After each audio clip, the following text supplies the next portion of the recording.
दज्जाल से हम बिस्तरी करने वाली औरतें कौन होंगी, हम उनकी पहचान कैसे कर सकते हैं।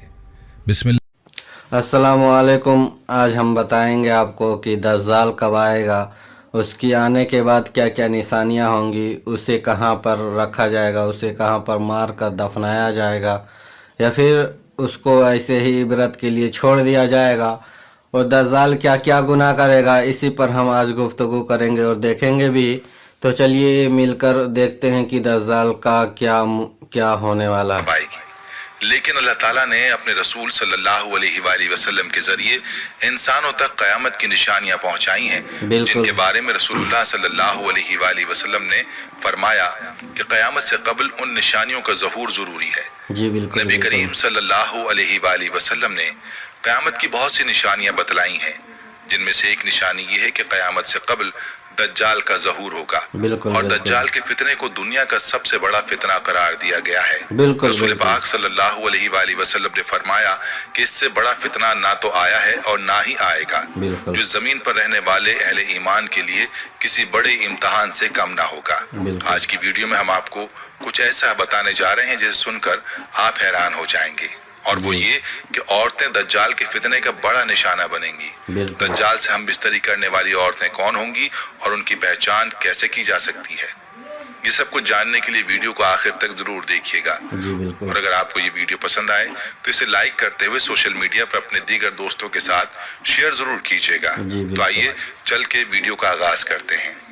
मौजूद दोस्तों, सबसे पहले आपको अहादीस की रोशनी में दज्जाल के बारे में बताते चलें। हजरत अबू उमामा रजी अल्लाह अन्हु से रिवायत है कि नबी करीम सल्लल्लाहु अलैहि वसल्लम ने हम सबको एक लंबा खुतबा दिया और एक तकरीर फरमाई, और उसमें दज्जाल का हाल भी बयान फरमाया। आप सल्लल्लाहु अलैहि वसल्लम ने फरमाया कि जब से अल्लाह ने जमीन पर इंसान को भेजा है, उसके बाद से अब तक अल्लाह ताला ने जमीन पर दज्जाल से बड़ा फितना पैदा नहीं फरमाया।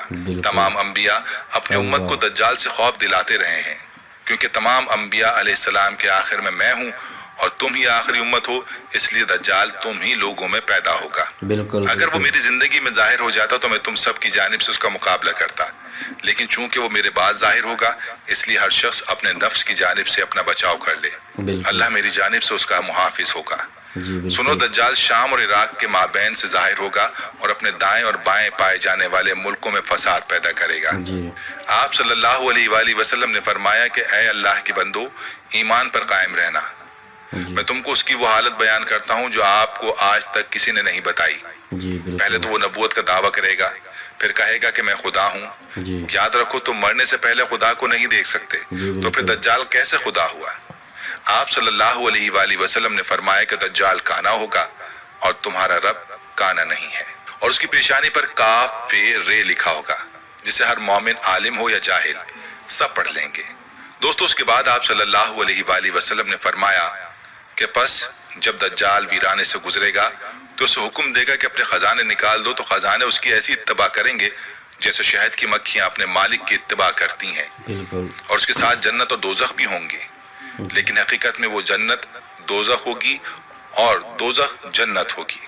तो जो शख्स उसकी दोजख में डाला जाए तो उसे चाहिए कि वो सूरह कहफ की इब्तिदाई आयात पढ़े, तो वो दोजख उसके लिए एक ऐसा ही बाग बन जाएगी जैसे कि आग इब्राहिम अलैहिस्सलाम पर गुलजार हुई थी।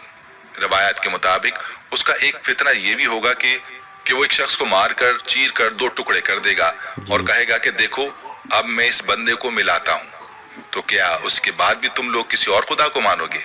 अल्लाह ताला उस दज्जाल का फितना पूरा करने के लिए उस शख्स को दोबारा जिंदा करेगा। फिर दज्जाल उससे पूछेगा कि तेरा रब कौन है, तो वो कहेगा कि मेरा रब अल्लाह है और तू खुदा का दुश्मन है। खुदा की कसम, अब तो मुझे तेरे दज्जाल होने का पूरा यकीन हो गया है।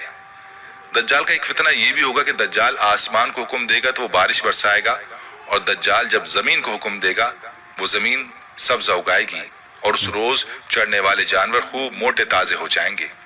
कोकें भरी होंगी, थन दूध से लबरेज होंगे। सिवाय मक्का मुअज़्ज़मा और मदीना मुनव्वरा के कोई खित्ता ऐसा ना होगा जहां दज्जाल ना पहुंचा हो। मक्का और मदीना में दाखिल होने की कोशिश करने पर फरिश्ते उसको नंगी तलवारों से रोकेंगे। दोस्तों, जहां तक ताल्लुक इस बात का कि औरतें दज्जाल के फितने का सबसे ज्यादा शिकार होंगी, तो आपको बताते चलें कि दज्जाल कौम यहूद में से होगा। جس کی پیروکار عورتیں اور یہودی ہی ہوں گی. بالکل جس سے معلوم ہوتا ہے کہ دجال کے فتنے کا شکار عورتیں ہی ہوں گی. جی بالکل. کئی روایات میں آتا ہے کہ کٹر یہودی عورتیں دجال سے ناجائز تعلقات بنانے کی بھی کوشش کریں گی. بالکل. اور اس کی کڑیل جسم کو اپنانے کے لیے ان یہودی عورتوں میں جنگ چھڑ جائے گی. اور یہ عورتیں دجال کو اپنی جانب مائل کرنے کے لیے طرح طرح کے ہتھ کنڈے اپنائیں گی. دجال کے حوالے سے ایک موقع پر آپ صلی اللہ علیہ وآلہ وسلم نے فرمایا کہ وہ نوجوان مرد ہوگا جو بھاری بھرکم جسم اور سرخ رنگ کا مالک ہوگا. عوام میں اس کا لقب مسیح ہوگا اور وہ ایک آنکھ سے کانا ہوگا. اس کے بال چھوٹے اور گھنگریالے ہوں گے. اس کی سواری میں ایک بڑا گدھا ہوگا اور اس کا ظہور عراق و شام کے درمیان میں ہوگا جہاں وہ رسالت کا دعویٰ کرے گا اور اس کے بعد اصفہان چلا جائے گا جہاں اس کے ہمراہ 70,000 یہودی ہوں گے. وہ یہیں سے خدائی کا دعویٰ کر کے چاروں طرف فساد برپا کرے گا اور زمین کے مختلف مقامات کا گشت کر کے لوگوں سے خود کو خدا کہلوائے گا. خدا بندوں کی آزمائش کے لیے اس سے بڑے بڑے عجیب کام ظاہر کروائے گا جس کی پیشانی پر کاف پھیرے لکھا ہوگا جس کی پہچان صرف اہل ایمان ہی کر سکتے ہیں. اس کے پاس ایک آگ ہوگی جس کو وہ دوزخ سے تعبیر کرے گا اور ایک باغ ہوگا جس کو وہ جنت کا نام دے گا جو مخالفین کو آگ میں جبکہ موافقین کو جنت میں ڈالے گا. اس کے پاس کھانے پینے کی چیزوں کا ایک بہت بڑا ذخیرہ ہوگا جس کو چاہے گا دے گا اور جو اس کا مخالف ہوگا اس کو مذکورہ چیزیں نہیں دے گا. اس قسم کی بہت سی ایذائیں مسلمانوں کو پہنچائے گا لیکن اللہ کے فضل سے اللہ کی تسبیح و تقدیر مسلمانوں کو کھانے پینے کا کام دے گی. دوستو روایت میں بتایا گیا ہے کہ دجال اپنے ظہور سے 2 سال قبل قید میں رہ چکا ہوگا اور تیسرے سال دوران قید ہی اس کا ظہور ہوگا. زمین میں دفن خزانے اس کے حکم سے اس کے ہو جائیں گے. وہ بعض آدمیوں سے کہے گا کہ میں تمہارے ماں باپ کو زندہ کر سکتا ہوں اس لیے تم کو چاہیے کہ میری یہ قدرت دیکھ کر میری خدائی کا یقین کر لو. اور اسی حالت میں بہت سے ممالک سے گزرے گا یہاں تک کہ وہ یمن پہنچے گا جہاں بہت سے بددین لوگ اس کا ساتھ دینے کے لیے تیار ہو جائیں گے. تو وہاں سے واپس ہو کر وہ مکہ مکرمہ کے پاس مقیم ہو جائے گا.